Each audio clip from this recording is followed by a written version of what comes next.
Stanislas sort définitivement de la vie de Raphaël. Camille et Raphaël n'ont pas très bien dormi. Au petit déjeuner, Camille explique à Maud qu'elle a fait un horrible cauchemar la nuit dernière. Elle n'arrêtait pas de voir en boucle le moment où elle poignardait Stanislas. Elle a donc réveillé sa mère qui est restée près d'elle jusqu'à ce qu'elle se calme. Raphaël pense que le retour de Camille à la maison a réveillé des souvenirs. Elle conseille à sa fille de laisser faire le temps. Maud se range de l'avis de sa mère. Quand Camille sera convaincue qu'elle a fait ce qu'il fallait, elle pourra alors oublier toute cette histoire. Maud déclare ensuite à sa sœur qu'elle aime et se dit admirative de son courage. Pendant que Camille se repose dans sa chambre, Raphaël sollicite l'aide de Maud. Elle a décidé de jeter les affaires de Stanislas, mais n'a pas le courage de le faire seule. Maud et Raphaël mettent ensuite tous les vêtements de Stanislas dans des sacs poubelles. Elle décide de les donner à une association. Symboliquement, Stanislas aura fait au moins une chose de bien dans sa vie. Raphaël passe un peu plus tard au Spoon pour s'excuser auprès d'Audrey pour tout le mal qu'elle lui a fait.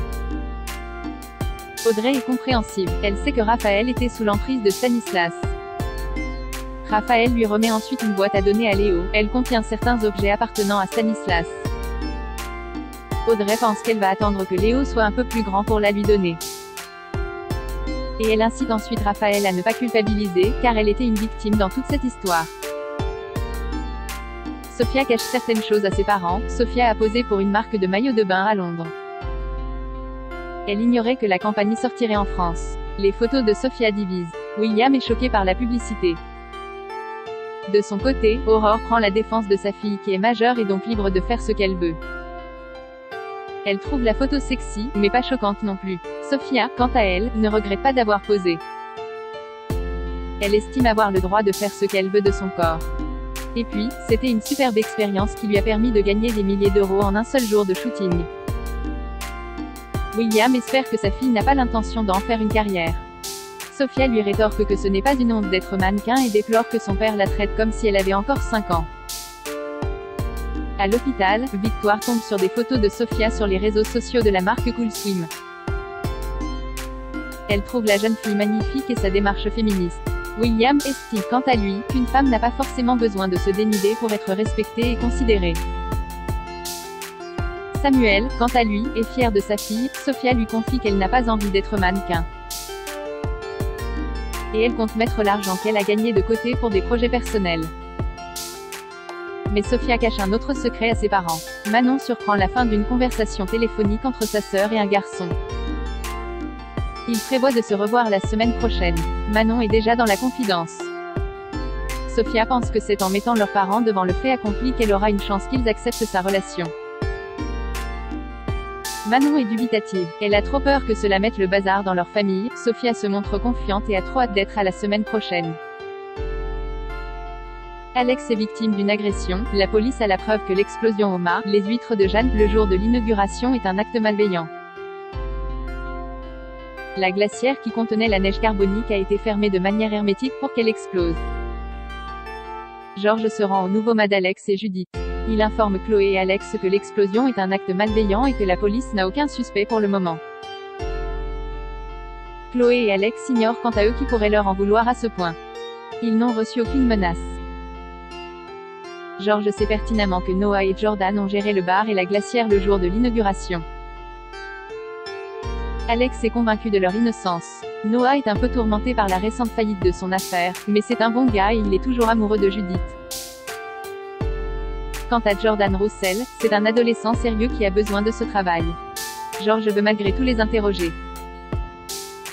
Par ailleurs, il demande à Alex et Chloé la liste des invités présents à l'inauguration. Georges leur explique que c'est un miracle qu'il n'y ait eu que Karim qui soit blessé, car s'il y avait eu plus de monde au niveau du bar, cela aurait été un carnage. À l'hôpital, Karim doit faire face à une nouvelle épreuve. La lame du couteau a entamé le plexus nerveux de son bras assez profondément.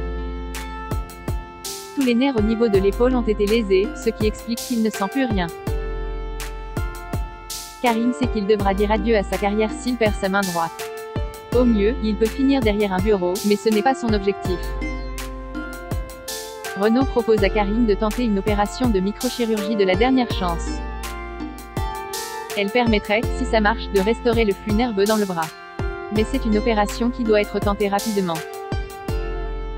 Plus ils attendront, plus les chances de restaurer les flux nerveux s'amenuiseront. Karim ne veut pas perdre de temps. De son côté, Anna est inquiète. Renaud essaie de rassurer la fille de sa femme et lui affirme que le docteur Perrin est l'un des meilleurs chirurgiens de la région. Au commissariat, Jordan est entendu par Georges. Il clame son innocence. Jordan pointe du doigt à Georges que c'est Noah qui faisait les cocktails le jour de l'inauguration et que celui-ci avait 1000 fois plus de raisons que lui de faire exploser cette glacière.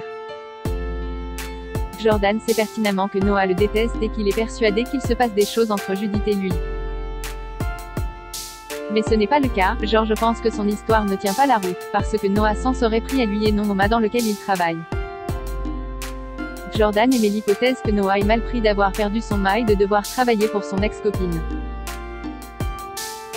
Georges décide de laisser partir Jordan et lui demande de rester à la disposition de police. De son côté, Noah est entendu par Martin. Il admet qu'il est dégoûté de la manière dont Judith le traite après ce qu'ils ont vécu. Certes, il lui en veut, mais pas au point de faire exploser le bar. Noah pointe du doigt à Martin que Jordan a un mobile. Il le déteste et fait tout pour se mettre en couple avec Judith. Noah assure ensuite à Martin n'avoir rien fait. Bar rend visite à Karim. Il est venu prendre de ses nouvelles. Karim revient tout juste de la salle de réveil. La deuxième opération s'est bien passée. Il n'arrive toujours pas à bouger sa main, ce qui est normal. Karim devrait retrouver la mobilité de sa main petit à petit. En attendant, il faut la laisser au repos le plus possible pendant 2 mois.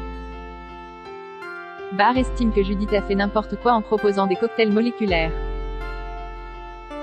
Karim lui explique que ce n'est pas la faute de sa cousine et que la glacière était piégée. Georges a épluché la liste des invités présents à l'inauguration, mais n'a trouvé aucun suspect potentiel. Le bornage des téléphones n'a également rien donné. Aucun numéro suspect à part ceux des invités et de ceux qui bossent près du mât n'a été relevé. La piste la plus solide de la police reste Noah qui avait un mobile, celui de vouloir saboter l'inauguration de son ex-copine. Mais il manque aux policiers un élément matériel pour le relier à l'explosion et le mettre en garde à vue. En tout cas, quelqu'un en veut au Delcourt Bertrand. Un article incendiaire en ligne relate l'accident de l'inauguration du mât et met en cause la vétusté de l'endroit. Le journaliste va jusqu'à remettre en cause la qualité des huîtres. C'est une mauvaise pub pour le mât qui ouvre tout juste ses portes. Judith pense qu'il faudrait publier un démenti et dire que l'inauguration a été sabotée. Chloé estime que cela serait encore pire en termes d'image. Noah a lu l'article. Il pense qu'il faut laisser glisser et que tout ceci va finir par se tasser. Alex a le sentiment que Noah ne se sent pas concerné par tout ce qui arrive. Le jeune homme se braque et quitte le mât. Un peu plus tard, Alex entend du bruit à l'extérieur. C'est alors qu'une personne mal intentionnée renverse sur Alex une pile de poubelles.